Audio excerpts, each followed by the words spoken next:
Hey guys, happy Friday. Happy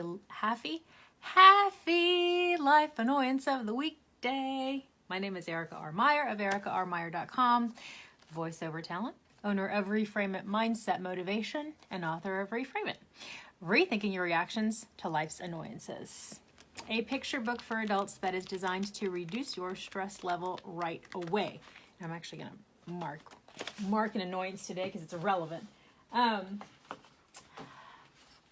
I teach busy adults. I'm going to make sure this isn't fall. Okay, there. I teach busy adults how simple shifts in mindset can immediately reduce your everyday stress, improve your health, and increase your happiness. And it was the loss of my father to cancer in 2015 that inspired that curiosity about positive mindset and how it might affect the physical body. And after some, deep study, Reframe It was born from that experience. And in addition to things like the Reframe It online course returning in 2019, a course you should get on the waitlist for. I'm going to stick that in the comments for you. And also I invite you to get on my email list. It's only a weekly email list. I send it out every Tuesday. It's super short. I'm very, very, very conscious of keeping it short. And it's like, again, weekly. I throw in a little bit of mindset motivation, just a few updates, and that's how you can keep current about everything that's going on in the Reframe It brand. So ericarmeyer.com to get on the wait list for that, and then share this out, because guys, this life annoyance of the week has a lot of little funny asides to it. So if anyone needs a good laugh, I certainly encourage you to share it out. So last week, I had noticed online that a buddy of mine was just having a rough few days. It was just, she was posting about it on Facebook, just kind of like the domino effect of things that were happening that were weather related, and just all in all, just having a bad day on top of bad day on top of bad day. And she ended up talking just kind of matter-of-factly. She's just like, and I'm out of chocolate too. And she loves her chocolate. The girl, she loves her chocolate, okay? And she just happened to mention that she was completely out of it. And she was just, just not having it. She's just not having a good week at all. And so I thought to myself, we live in different states. And I thought to myself, you know what? I'm gonna surprise her with a chocolate basket. I'm gonna get a chocolate basket delivered to her door. And just so that, it's not, there's a lot of things going on, in her life that I couldn't fix, but I could definitely fix the chocolate situation. So I thought I would surprise her and have a chocolate basket delivered to her door. Well. Mind you, she lives in my hometown back in Texas, and I'm here in San Francisco. And I was recently home, back in Texas, and I was thinking, well, what floral shop do I know of? That I could order from? Because I wanted it to get done pretty quickly. And so I just remembered, driving past one constantly when I was home. And so I'm like, I'll go. I'm not going to say who they are because I'm kind, because the story doesn't necessarily put them in the best of lights. So I went ahead and just from top of mind, remembering one's name, I went online and I found a gourmet chocolate basket. And the picture had a whole bunch of variety of different chocolates. Gourmet chocolates, chocolate bars, 100% all chocolate. Okay? Because that was the point. My friend needed her chocolate. I was going to give her all chocolate. Okay. So the following day it gets delivered. And of course, my buddy is super surprised. And she sends me a photo of it. And about 60% of that basket is not chocolate at all. It's like candy, like bottle caps.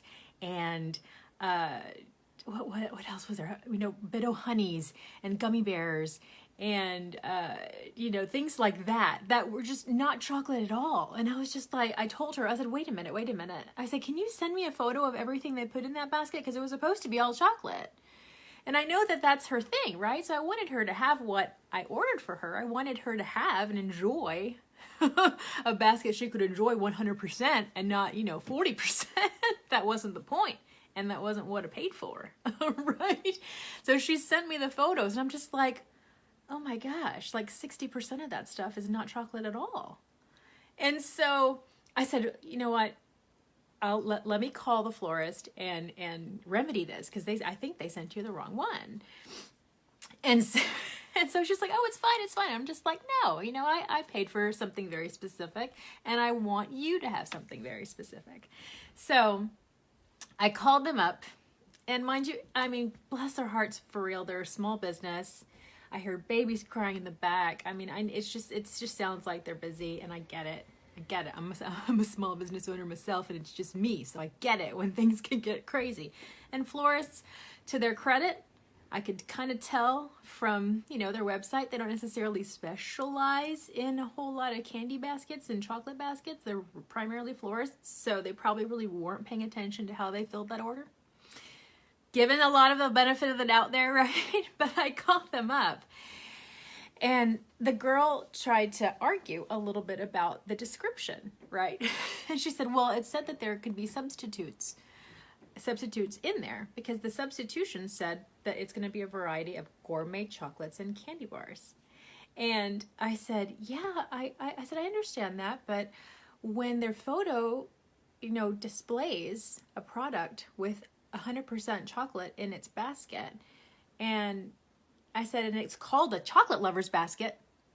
That's what it's called.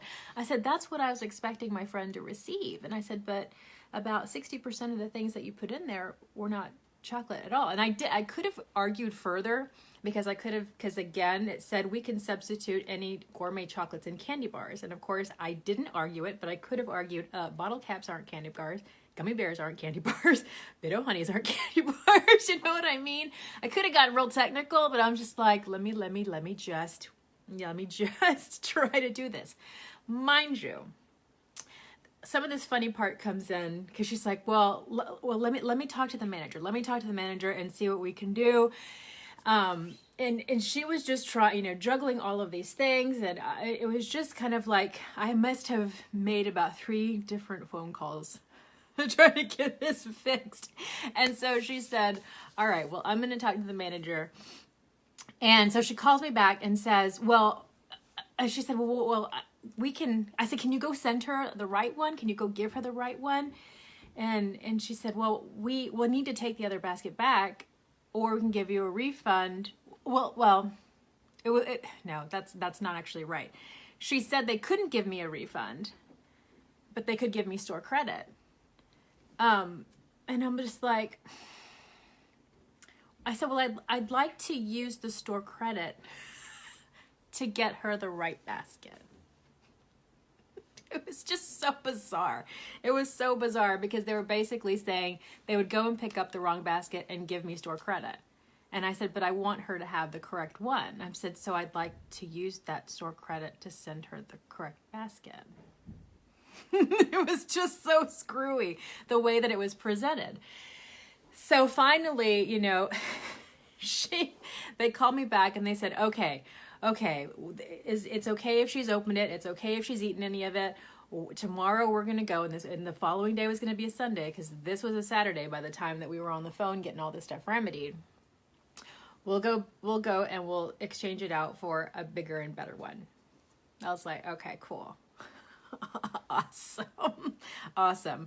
Because no refunds were happening, no store credits were screwy, and it was just a crazy situation. What made this really funny is that I was in the middle of grocery shopping as I was on the phone with them. And if you know, well, you don't know, the grocery store that we go to is Trader Joe's. And our Trader Joe's in our neighborhood is one of the busiest in the country. And we were there on a Saturday, my husband and I was on the phone trying to remedy this, because they ended up calling me back when it was the middle of grocery shopping. And I'm on the phone trying to do this, trying to grab stuff. My husband is manning the cart and I'm doing the thing. And I was just like kind of all over the place, because I'm trying to make sense. She's trying to understand what I'm saying, and I'm trying to argue my points, and it was just crazy. It was crazy. And so there was one point where I was just kind of in the throes of the conversation, and I had grabbed a loaf of bread and some tomatoes, and then I was talking, and I put them in a cart, and then I was just talking around. I looked at my husband, and I'm just like, oh, I just put the stuff in the wrong cart. And I pulled the bread out, put it in the cart, and went, about the thing. When I got home, I was just like, we're missing tomatoes. I said, the tomatoes aren't here. We're missing tomatoes. And so inadvertently, I put my tomatoes in somebody else's cart, and I don't know if they noticed that they were in there before they checked out, or they went home with my tomatoes. But it was just one of those things that I just had to laugh. I'm like, well, either somebody went home with some surprise tomatoes that they didn't realize they paid for. Yikes. Whoops. Or they realized, somebody else had thrown something in the back. It was just nuts. It was just nuts. So all of this in the middle of all this phone call frenzy, trying to fix this problem. Well, that was good for a laugh, which I appreciated. And then the following day, which was a Sunday, even though they told her they were going to deliver at 11 a.m., about 2 or 3 hours later, they delivered a basket that was all chocolate. Now, she ended up with probably more or less like 50 odd pieces of, chocolate. And it was good. It was good enough. I was happy. It was 100% chocolate. It was good. They did deliver a larger basket. They really, obviously try to take the effort to make it right, which I appreciated. But it was so much runaround. It was so funny. And I was just like, well, the reframe of all of it was just the humor of it. I kept a good attitude throughout the entire thing. I didn't get upset, like really, back in the day, the old me would have just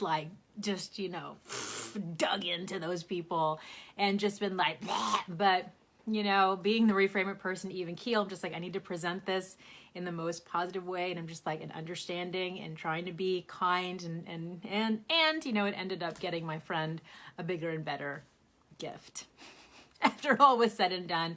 And it really made for multiple laughs, which was good, which I appreciated. So, and the reason why that I had, because I actually have a scenario like this in my book. I have a scenario that says you plan a surprise for someone special, but it didn't pan out. That's actually a reframe it come to life. And it didn't pan out the first time, but we got it fixed, and it was even better when it was redelivered. So it was happy. It was good. It was fine. I won't use that florist again. God bless him, but I won't. It's okay. But it was fine. Anyway, that was a long life annoyance of the week, but sometimes there's just a lot going on. Anyway, you guys have an amazing Friday. Share this out if you know of anybody else that could use a good laugh. Share your own life annoyances of the week and how you reframe them. I would love to hear it. And in the meantime, you guys have an amazing weekend, and we will be back on Monday with more. EricaRmeyer.com to get on my wait list, email list, and such, and anything else reframer related. Happy reframing, guys. We'll see you later. Bye.